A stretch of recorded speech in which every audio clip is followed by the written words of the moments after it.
촌스러운 선생님 입맛 때문에 시럽까지로 뛰어가고 자, 내가 커피를 좋아하는데 이분 촌스러워요. 자, 10번 봅니다. 10번. 다음 글은 독립운동에 무엇을 밝힌 건가 라고 했는데, 이것이 이제 김희중 선언서 맨 끝에 있는 행동강령이야. 행동강령. 답은 1번인데 이제 본문을 같이 봅시다.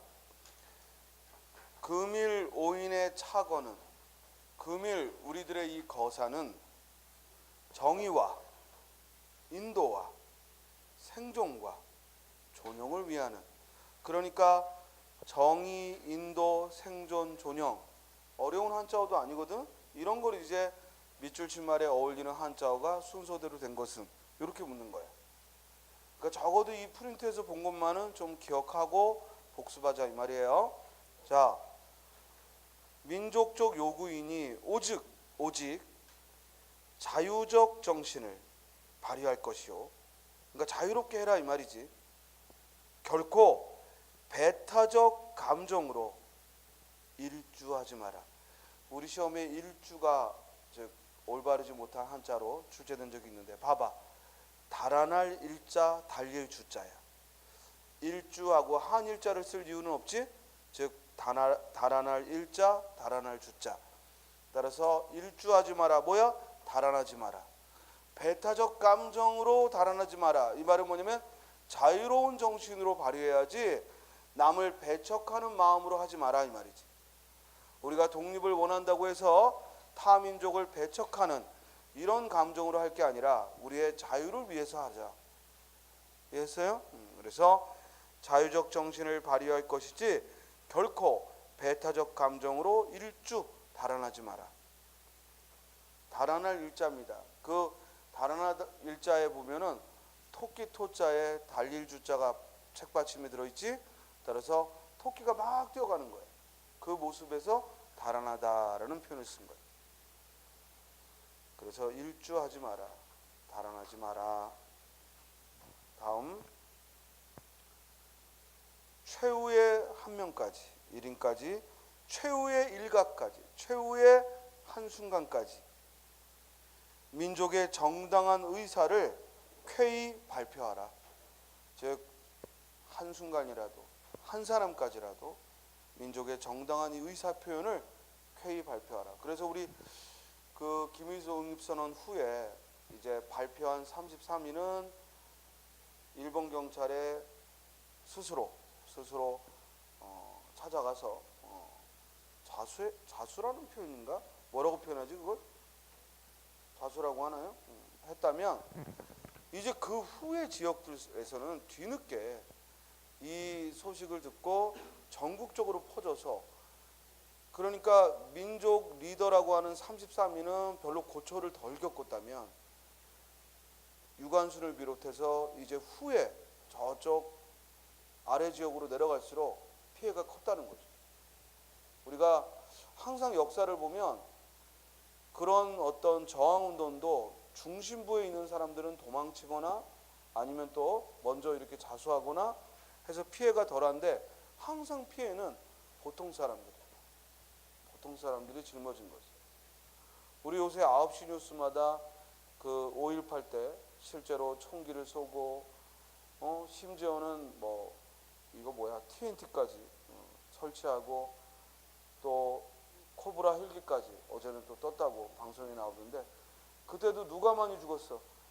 그 5.18에 앞장서 가지고 항전했던 그런 리더들이 죽은 게 아니라 평범한 고등학생, 평범한 이웃집 언니, 누나, 이런 사람들이 결국 희생을 당한 거죠. 이건 전 세계 어딜 봐도 그래요. 그러니까 참 아이러니한 건 이런 어떤 저항에, 민중적 저항에 있어서도 사실 그 후에 오는 혜택은 일반인들에게 많이 안 가는데 희생은 항상 일반인들이. 이번 촛불 집회 후에 즉 박근혜 정부가 물러가고 문재인 정부 들어서서 여러분들 아버지들이 좀 나아졌습니까? 아마 그 광화문에 서 있던 그 수많은 사람들은 실질적으로 와닿는 건 없을 거예요.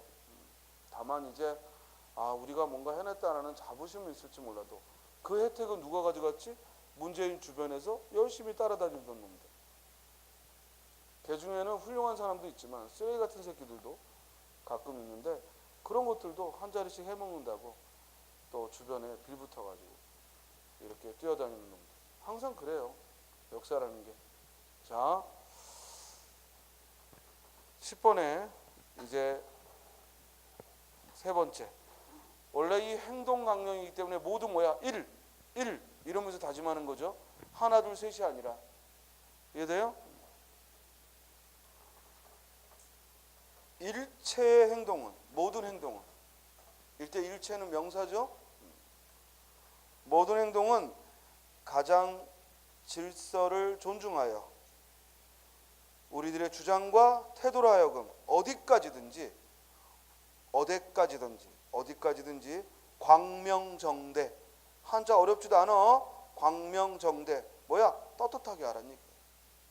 정정당당하게 하라 이런 얘기죠. 그래서 우리들의 행동강령 세 가지를 발표를 했습니다.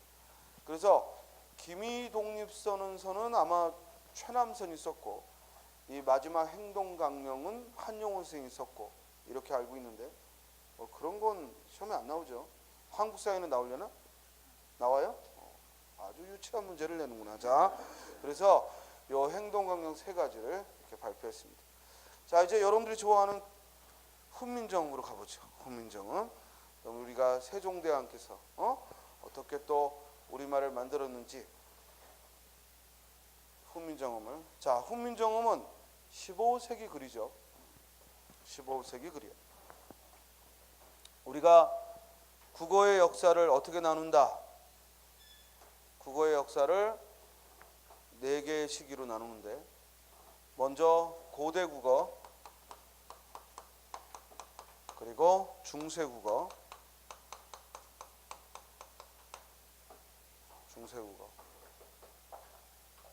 이번 주 5주짜라고 학원에 조용한가? 우리만 있는 것 같아?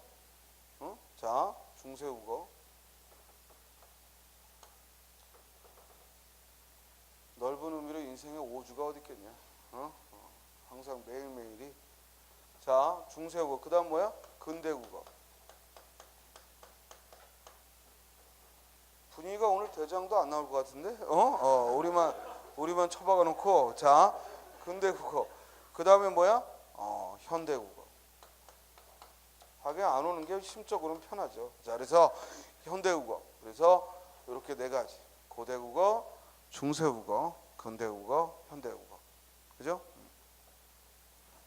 고대국어는 시기적으로 언제까지를 얘기해요? 바로 아주 오래전, 그 언젠가부터. 그죠? 고려 이전까지를 우리가 고대국어라고 하는 거예요. 그러니까 삼국시대의 언어와 통일신라어까지를 고대국어라는데, 자, 생각해봐. 이 시기에 우리는 뭐야? 말만 있었어. 한국어만 있었다고. 그런데 뭐가 없어? 문자가 없네. 그러면 우리나라에 문자가 들어오기 시작한 건 삼국시대지만 그 문자가 중국어의 한문이라는 이 문자가 우리나라에 들어온 건 삼국시대지만 이게 본격적으로 우리 생활에 침투해서 즉 한문으로 문자를 표현하고 썼던 시기는 고려시대부터예요. 그래서 이 시기에는 한자가 들어오긴 들어왔지만 한문으로 쓴 게 아니라 어떤 표기를 했다고? 즉 차자 표기를 했다. 기억나요? 차자 표기를 했다 그랬지. 차자 표기가 뭐야? 한자를 빌려와서 우리말식으로 표기했다. 이해됐죠? 그래서 이 차자 표기에는 3가지 종류가 있다. 이거 지금 복습이야. 처음 듣는 척하면 안 돼. 여기 있어요? 3가지 있다. 뭐가 있어요? 이두, 또 향찰, 또 하나 톡? 구결. 톡은 카톡이고. 그래서 구결.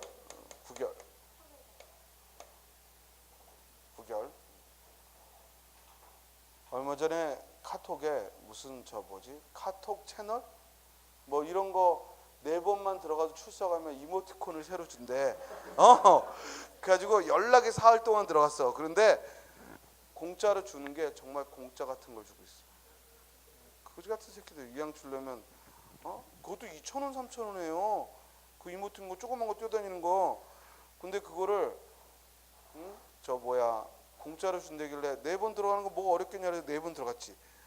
사흘 동안. 그때 이 새끼들이 공짜로 줬는데 정말 쓰레기 같은 거를. 그것도 30일 무료. 한정된 거 있잖아. 거지 같은 새끼들. 그리고 카카오뱅크 들어봤죠? 막 신문에 TV에 나왔잖아. 신용등급 전혀 없는 사람도 뭐 대출해준다 뭐 한다. 그래가지고 요새 돈도 없고 그러길래 한번 들어가 봤어요. 그래가지고 한 10분 15분을 헤매면서 겨우 통장을 개설했어요. 그 다음에 그럼 이제 대출을 얼마나 해주나 뭐 이렇게 조회하는 게 있더라고. 조회를 지금 일주일째 누르고 있는데 한 번도 안 들어가죠. 계속 뭐가 뜨냐면 이거 신청자가 쇄도하여 안 됩니다. 1년 내내 안 될 것 같아 이 새끼들. 그러니까 이게 신문에서 떠드는 거하고 내가 직접 해보는 게 이런 작은 데서도 다르거든. 그래서 나는 살면서 무슨 생각 드냐면 TV나 신문에서 떠드는 걸 액면 그대로 받아들이면 그건 순진한 게 아니라 바보야. 바보.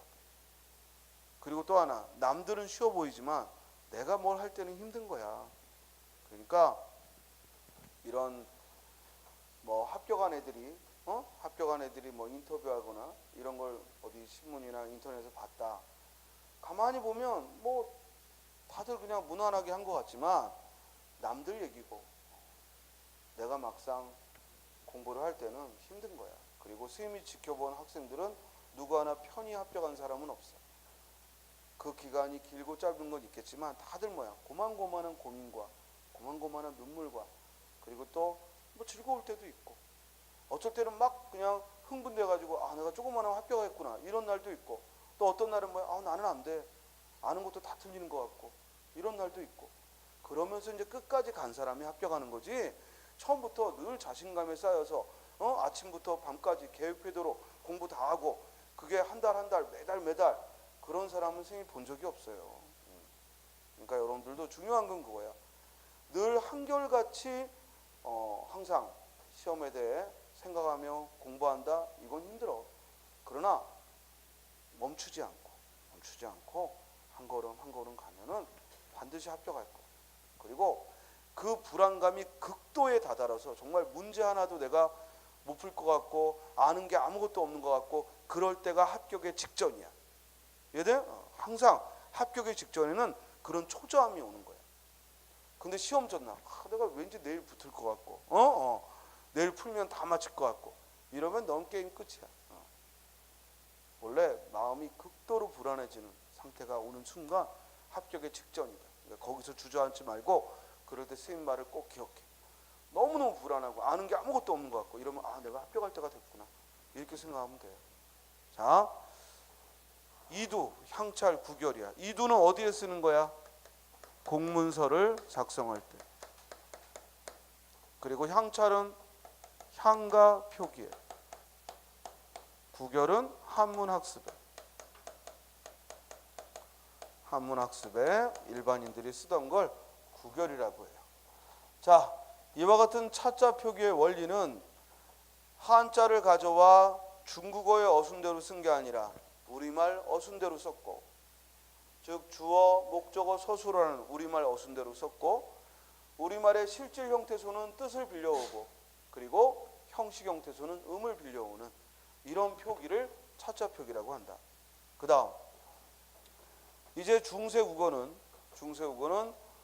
고려부터 조선 전기역까지를 넓은 의미로 중세국어라고 하는데 이걸 다시 훈민정음 창제를 기준으로 둘로 나눕니다. 뭐야? 전기 중세국어와 후기 중세국어. 전기 중세국어와 후기 중세국어는 뭘 기준으로 한다? 훈민정음 창제를. 그래서 고려 전기 중세국어는 시험에서 물을 일이 없어. 왜? 이때는 그냥 한문이야. 중국어의 문장 어순이야. 그래서 가장 우리 시대에 우리 역사에서 한문의 전성기를 보였던 때는 고려시대예요. 우리 글이 없고 오로지 한문으로만 문장을 써나가던 때. 반면에 훈민정음 창제 후에 이제 후기 중세국어 이때가 본격적인 국어 연구의 즉 출발점이 돼요. 이때를 흔히 우리가 뭐라고 그래요? 15세기 국어라고 하는 겁니다. 그래서 15세기 국어다 또는 후기 중세국어다 또는 그런 말 없이 중세국어의 특징 그러면 전부 이 시기를 가리키는 거다. 이해되세요? 그 다음 이제 근대국어는 바로 임진왜란 병자호란 이후 17세기 19세기 국어를 우리가 근대국어라고 해요. 그래서 이 근대국어에 와서는 어휘가 풍성하게 늘어나고 문법적인 변화가 일어나고 그 중에 대표적인 게 뭐야? 소실문자들이 즉 문자들이 없어지고 또 두음법칙이 일어나고 또 모음조어가 파괴되고 이런 문법적 변화가 극도로 많이 일어나던 때가 언제야? 근대국어지. 그리고 갑자기 어휘가 폭발적으로 늘어나는 시기가 현대국어죠. 왜? 서양의 여러 문물이 들어오면서. 그럼 현대국어는 언제부터를 가리킨다? 바로 갑오개혁 이후부터를 현대국어다라고 즉 이야기를 합니다. 그래서 아까 선생님이 김희동 선언서는 현대국어다라고 표현을 한 거예요. 다만 이 시기에는 이제 국한문 혼용체였다가 점점 한글 전용체로 변화가 된 거죠. 그럼 지금 우리가 배우는 훈민정음은 시기적으로 언제를 배우는 거야? 중세국어. 정확히 말하면 후기 중세국어 곧 15세기 국어를 공부하는 거예요. 이때 비로소 우리 문자가 처음 등장을 했죠. 자, 우리 문자의 이름이 뭐라는 거야? 훈민정음이라는 거야. 그래서 백성을 가르치는 바른 소리 훈민정음이라는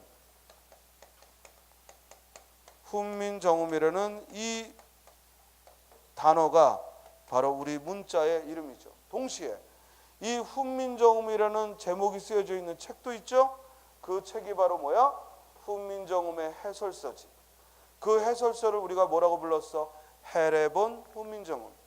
그리고 그 훈민정음 해례본이 예의 또 해례 정인지 서문 이렇게 3부로 이루어져 있는데 그 중에 예의 부분을 한글로 옮긴 걸 뭐라고 불러?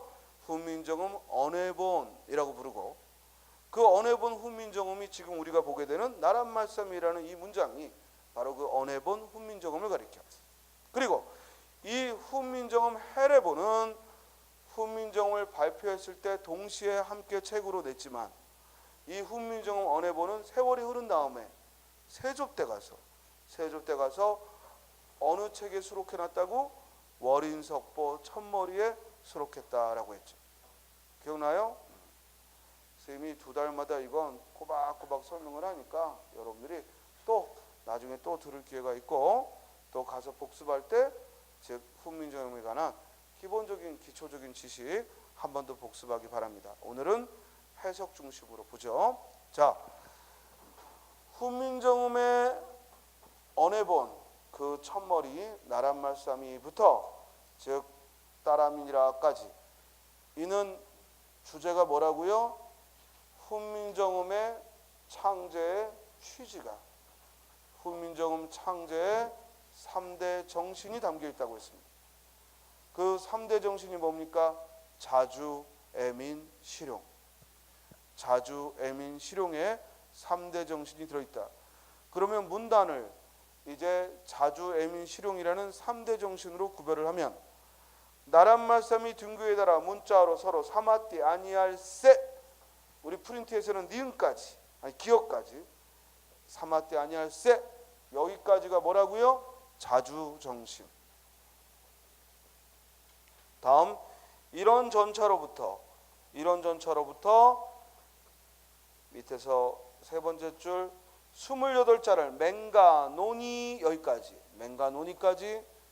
무슨 정신? 애민정신. 그리고 그 뒤에 사람마다 헤어 수빈이교부터 끝까지가 무슨 정신? 실용정신. 그래서 자주, 애민, 실용의 3대 정신이 드러나고 있습니다. 자, 항상 고전을 대할 때는 현대어로 옮기는데 초점을 두고 현대어로 옮기게 되면 문법적인 것까지 풀린다. 따라서 정확하게 즉 현대 단어로 옮길 수 있도록 관심을 가지고 접근하자. 봅시다. 나란 말씀이 둥귀에 달아 했는데 중국을 뭐라고 써놨어요? 둥귀. 이렇게 그 당시의 한자어는 지금의 현실음이 아니라 당시에는 중국어에 가까운 이상적 음을 쓰려고 했고 이는 15세기 한자어 표기의 특징이야. 이를 우리가 뭐라고 배웠어? 동국정운식 한자어 표기다. 동국정운식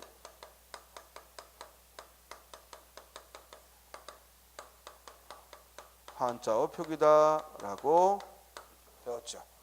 그래서 동국정운식 한자어 표기는 결코 현실음이 아니라 이상적인 음, 중국어에 가까운 이상적인 음을 쓰고자 했고 이런 한자음 표기는 언제까지 지켜졌다?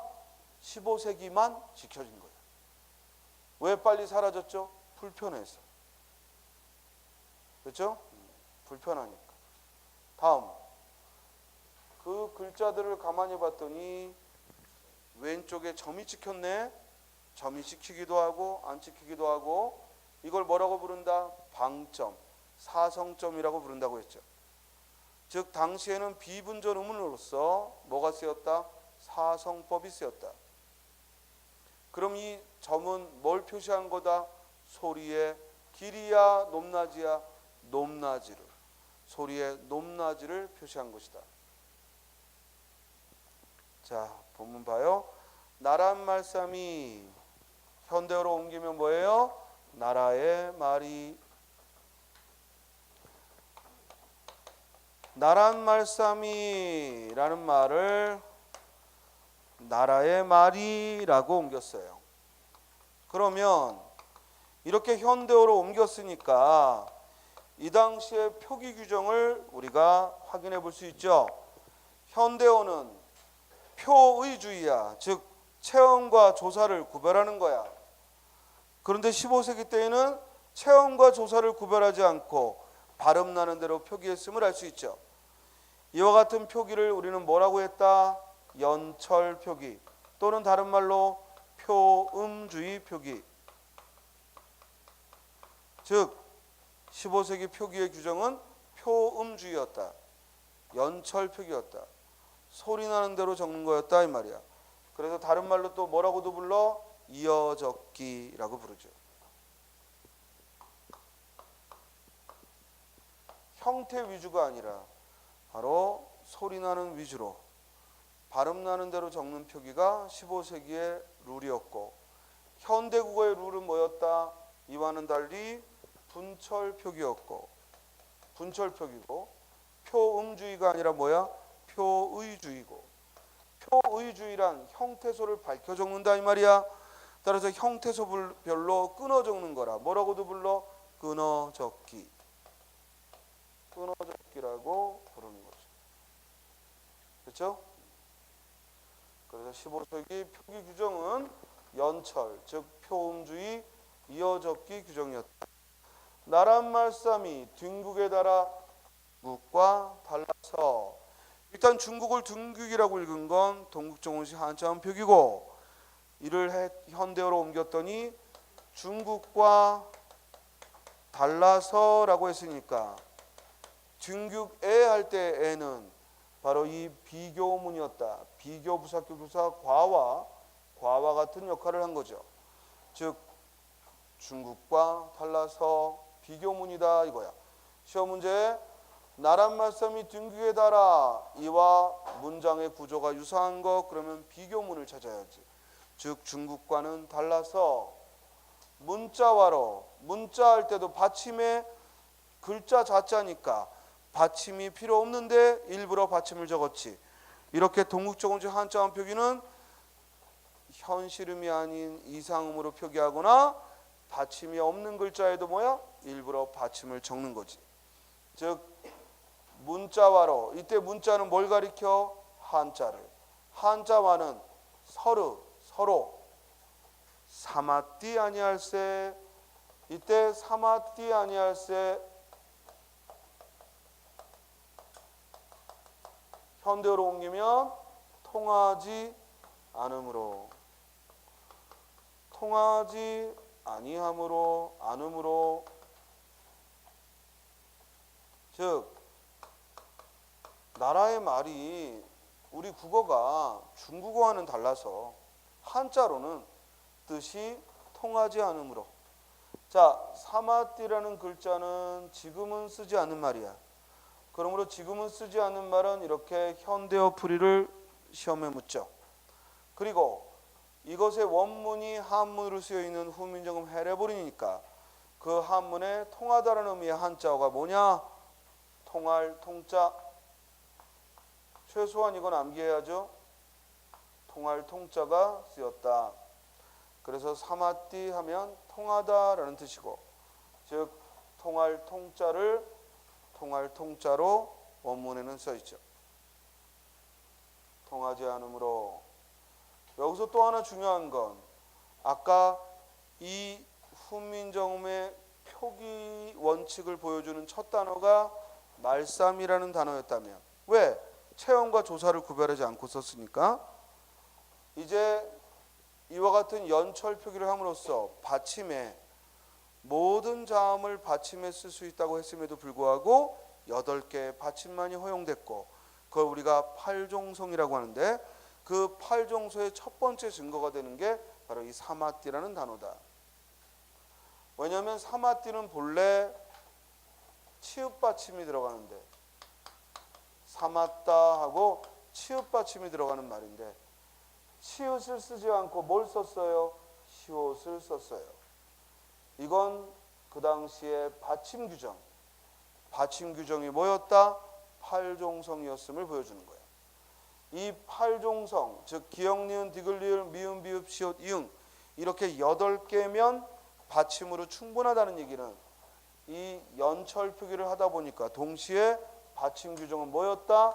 팔종성, 가족용 8개면 충분했다라는 얘기입니다. 팔종성, 가족용 8개면 충분히 종성의 받침으로 충분했다 하는 규정을 보여주는 첫 번째 증거가 사마띠다. 다음, 이런 전차로 어린 백성이 니르고조 홀빼이셔도 이런 전차로 이때 현대어로 옮기면 뭐야? 이런 까닭으로. 이 전차로가 까닭으로라고 해석이 되고 한자어로는 원문에 고로 이유고자를 써서 고로하고 해석이 되죠. 이런 전차로 어린 백성이 자 어리다라는 말은 뭐로 해석해? 어리석은. 이때 어리다는 나이가 어리다가 아니라 어리석다라는 얘기고 원문에는 어리석을 웃자 어리석을 웃자 어리석은이라고 해석되죠. 이런 전차로 어린 백성이 니르고저 홀빼이셔도 자 니르고저 하면은 말하고자 니르고저 하면 말하고자 따라서 지금도 말하다라는 뜻도 이르다 말하다라는 뜻으로 이르다라는 말이 쓰이거든. 공자가 일러 하고 말하다라는 의미가 있는데 그때는 이르고저도 아니고 니르고저였어. 이 말은 뭘 의미하느냐면 두음 법칙이 없었다는 거지. 15세기 때는 두음 법칙이 쓰이지 않았다라는 얘기지. 따라서 니르고저 하면 말하고자. 여기서 현대 한글 맞춤법 조심해. 뭐뭐 하고자야 하고저가 아니라 현대에서는 하고자 즉 말하고자.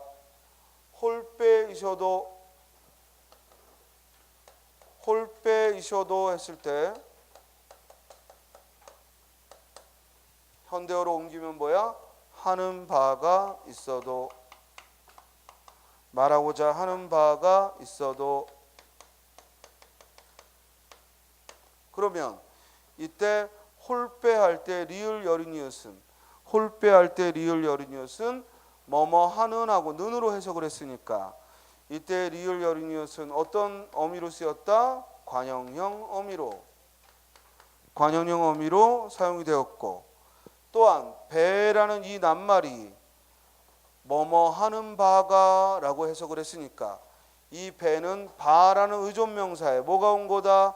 주격조사 이가 왔다. 여기서 우리가 알 수 있는 것은 주격조사 가가 그 당시에는 없었다는 얘기야.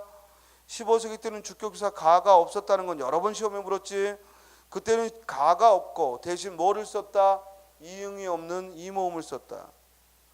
15세기 때에는 주격조사 가가 없었다. 주격조사 가가 등장한 건 언제부터다? 17세기부터다. 15세기 때는 가가 없었고 가를 쓸 자리에 뭘 썼다?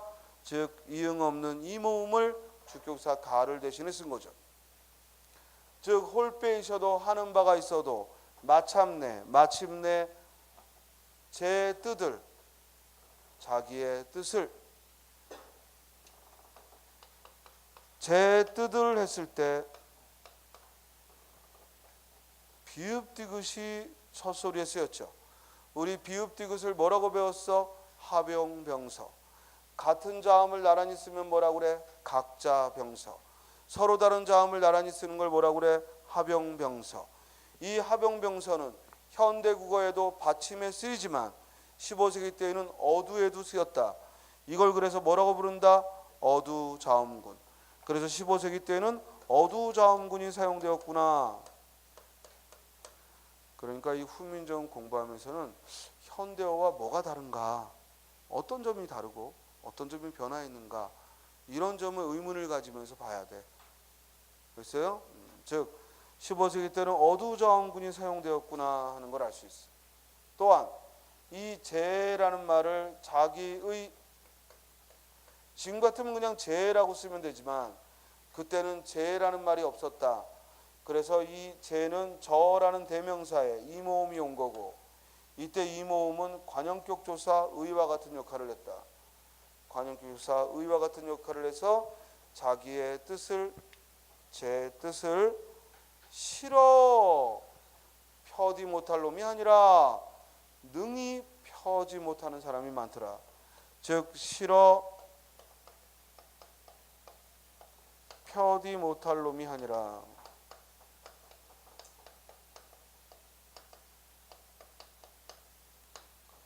이때 싫어를 어떻게 해석했어? 능히.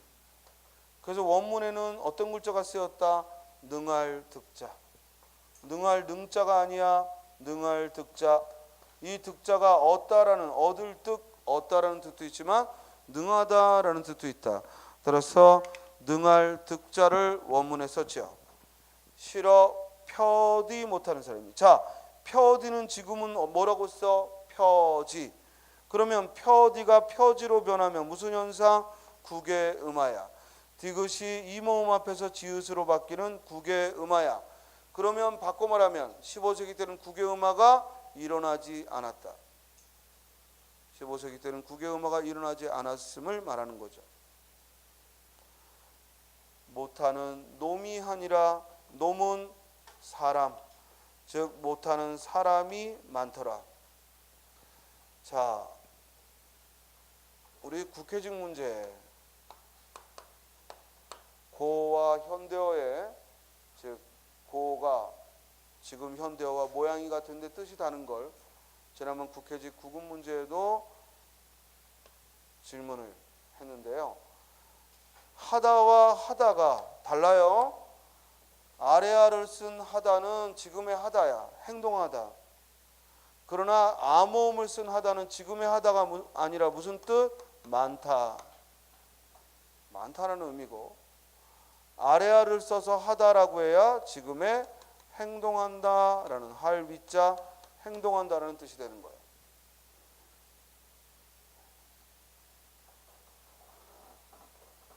우리 계절 여름을 과거에는 뭐라고 써? 여름.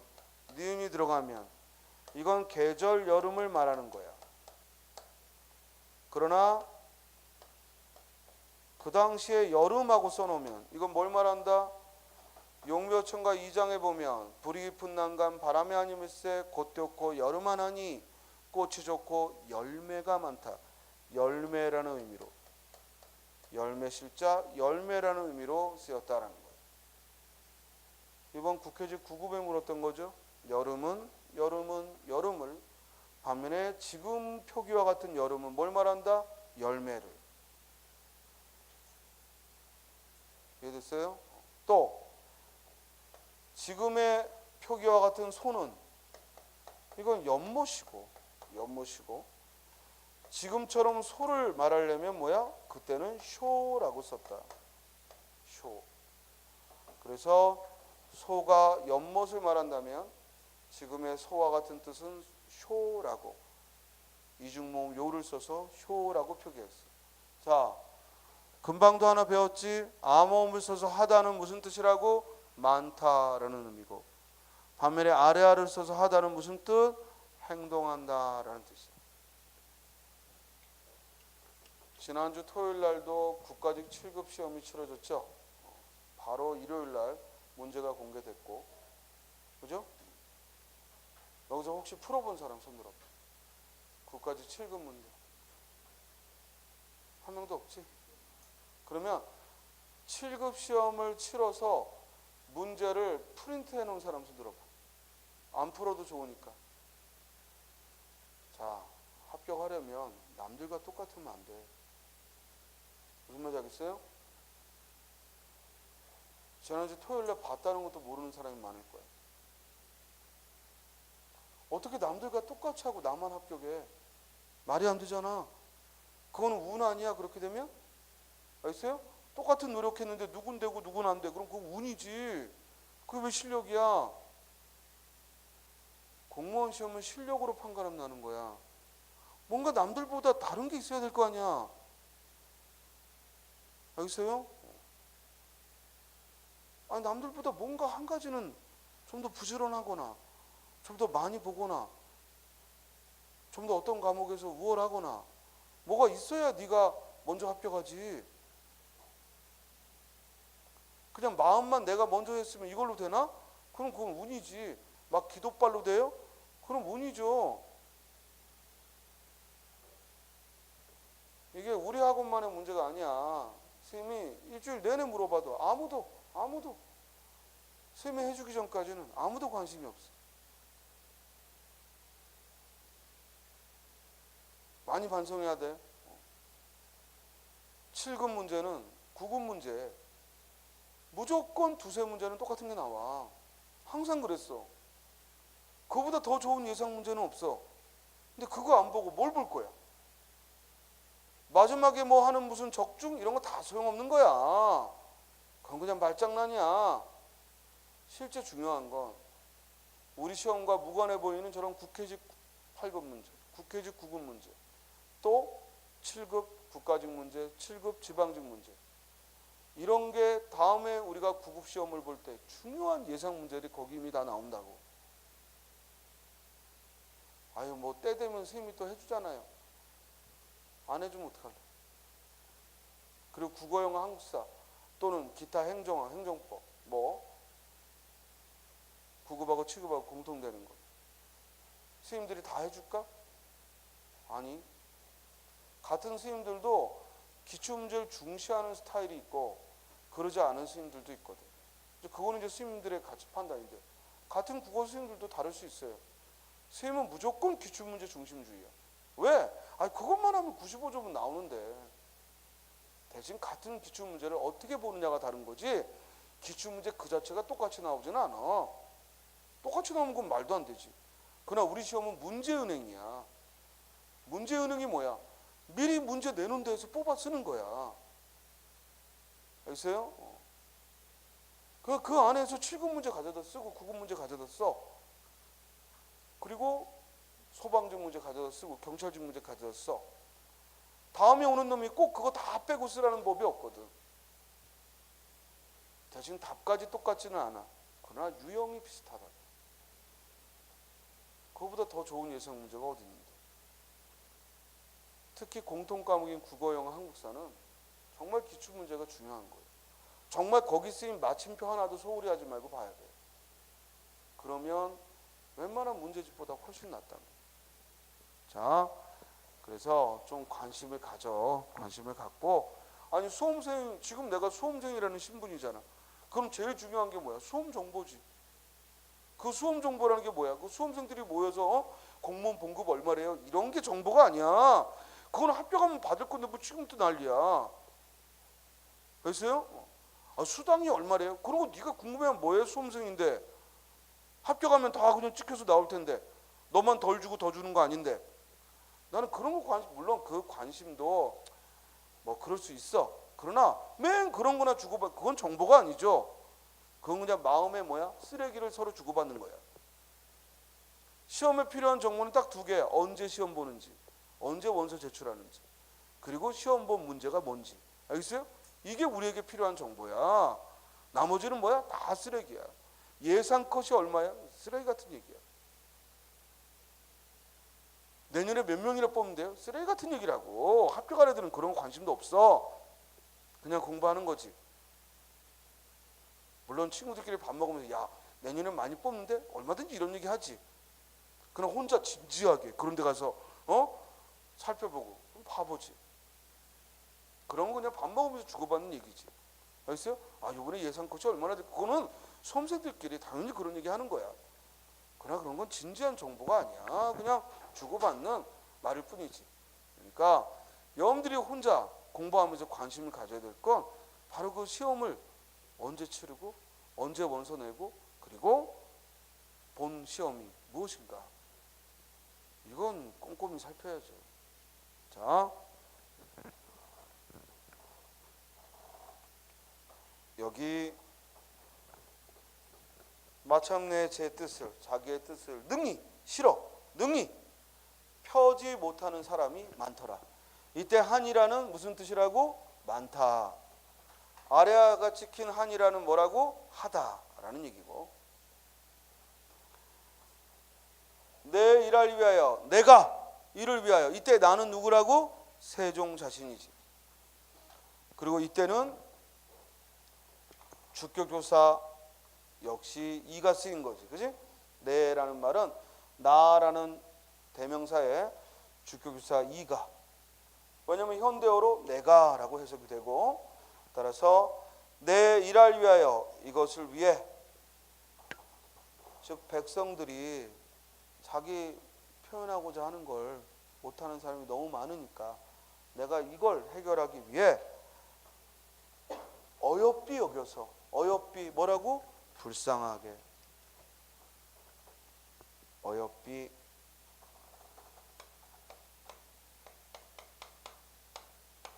불쌍하게.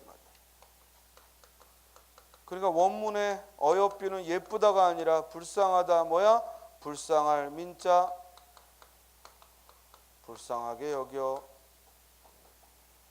자, 지금 봐요. 홀빼할 때 여기 안 쓰는 여린이웃이 눈에 보일 거예요. 또 어여삐 할 때 이렇게 안 쓰는 이런 글자가 보일 거고, 또 여러 차례 이 아래아가 보일 겁니다. 그렇죠? 이런 걸 우리가 뭐라고 불러요? 소실문자라고 부른다 그랬어. 소실문자. 얘를 뭐라고 읽어? 여린히읗. 얘는 뭐라고 읽어? 옛니은. 얘는 뭐라고 읽어? 아래아. 또 하나 있지 뭐야? 반치음. 그래서 이 네 개는 소실문자다.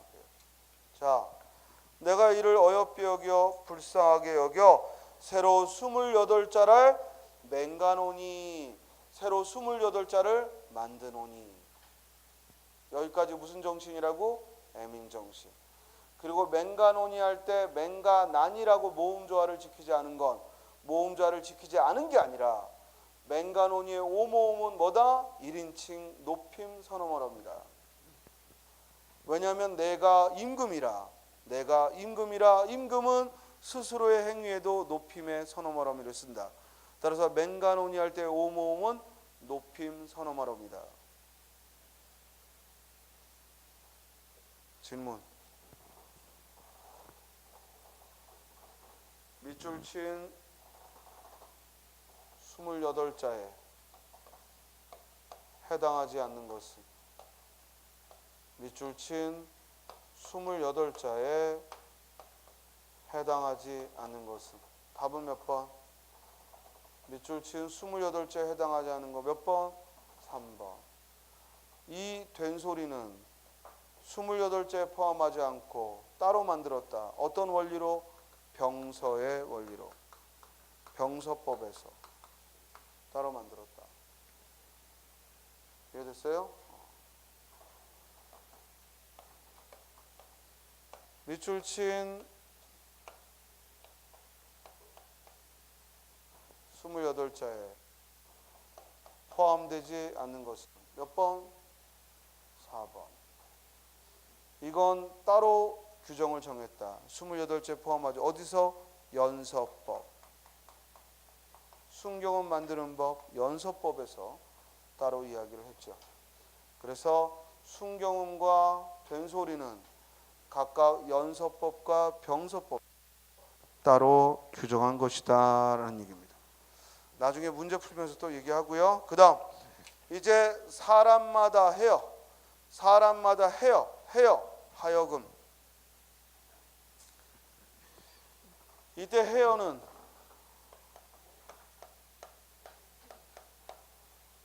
하여금 시키다라는 얘기야. 한자로는 시킬 사자, 뭐뭐로 하여금, 즉 사동접사가 들어있다 보니까 쌍이응이라는, 우리가 15세기에 쌍이응은 없거든. 그럼 이 쌍이응은 어떻게 만들어진 거냐? 바로 하다에 사동접사 이가 두 번 쓰인 거야. 하다에 사동접사 이가 두 번 쓰여서 해여하고 그것이 축약되어 해여라고 쌍이응이 만들어진 거예요. 그래서 원래 28자 또 병서의 원리에도 쌍이응은 없어요. 쌍이응은 없어. 여기서 쌍이응이 만들어진 건 글자에 포함해서가 아니라 축약이 일어나서 사동접사가 두 번 쓰이다 보니까 앞에 이는 하다와 만나 해라고 축약됐고 뒤에 이는 어와 만나 여라고 축약이 된 거야. 그렇죠?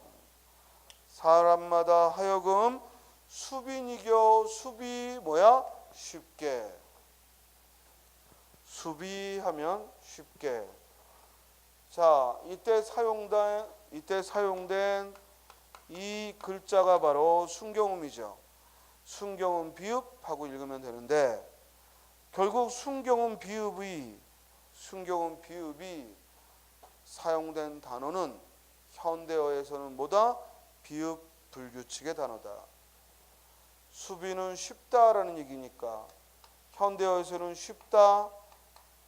이게 어가 오면 쉬워. 그죠? 따라서 비읍 불규칙 용어네. 순경음 비읍이 쓰였음을 알 수 있죠. 따라서 현대어를 주고 다음 중 15세기라면 순경음 비읍이 사용된 단어는 그럼 뭐 찾으면 돼? 비읍 불규칙 용어를 찾으면 돼. 그렇죠?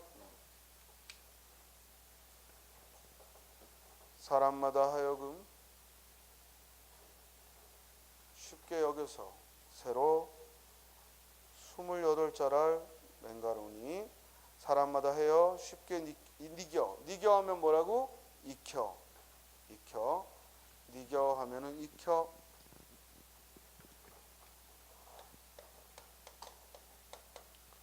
즉 익힐 습자 익혀. 날로 쑤매 날마다 쑤매 사용하매. 이때 비읍 시옷에 어두자음군이 쓰였고 쑤매라는 말은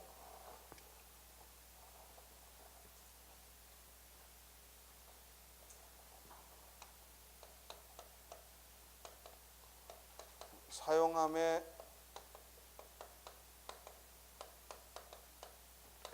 날마다 사용함에 사용할 용자 쑤매 사용함에 편안히 하고자 할 따름이니라. 편안하게 하고자 할 따름이다.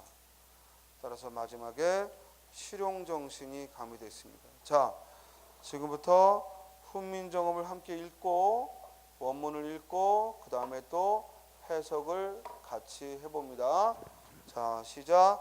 나란 말씀이 뒹구게 달아 문자로 서로 삼았디 아니할세. 이런 전차로 어린 백성이 니르고저 홀빼이셔도 마참내 제 뜻을 실어 펴디 못할 놈이 하니라. 내 일할 위하여 어여삐 여겨 새로 28자랄 맹가노니 사람마다 헤어 수빈 이겨 날로 숨에 변한크이 하고자 할 따람이니라. 자, 현대어로 불러봅니다. 시작. 나라의 말이 중국과 달라서 한자와는 서로 통하지 않으므로 이런 까닭으로 어리석은 백성이 말하고자 하는 바가 있어도 마침내 자기의 뜻을 능히 펴지 못하는 사람이 많더라. 내가 이를 위하여 불쌍하게 여겨 새로 28자를 만드노니 사람마다 하여금 쉽게 익혀서 날마다 사용함에 편안하게 하고자 할 따름이니라.